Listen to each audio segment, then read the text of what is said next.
Hello mga ka-Blade Brothers! Sharing one of my year-end, mga makulit eh.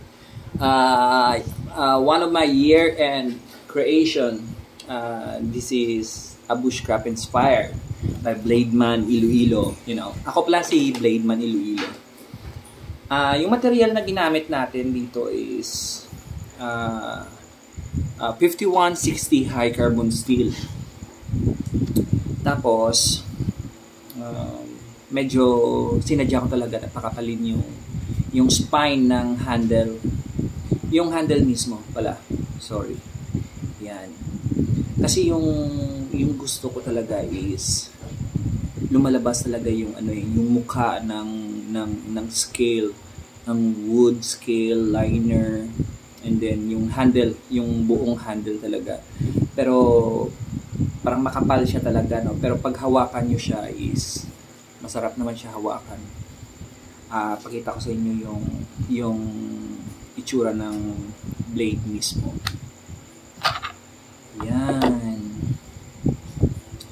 So tapos medyo tapered yan papunta dito sa tip. This is Drop Point Bushcraft Knife by Labumba Inspired.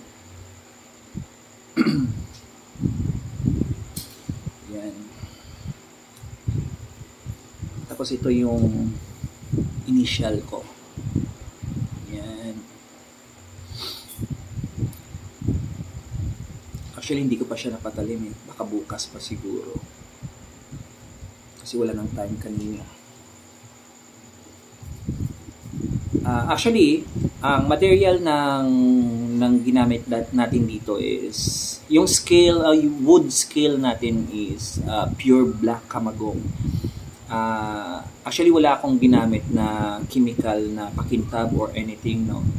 Kasi yung kamagong, pag maganda yung pag gawa mo sa kanya, kusa na siyang parang kumikinang. Kumikinang. Yan. Tapos nilagyan ko ng red liner Kydex. Yan.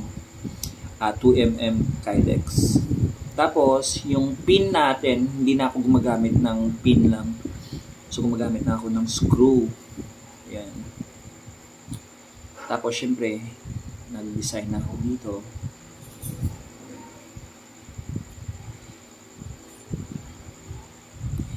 Ito yung lagyan ng lanyard. Salamat po pala sa nagpagawa nito. Actually, yung nagpagawa nito, ka-blade maker ko din. Nagulat nga ako, nagpagawa siya sa akin. I'm so very, very happy for that.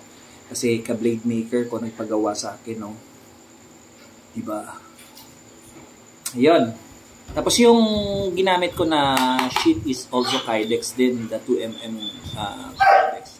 It's a pure Kydex. Tapos may belt clip siya. Okay? Tapos maganda yung fitting nito. Yan. Tapos push mo lang siya ng thumb to engage. Like this.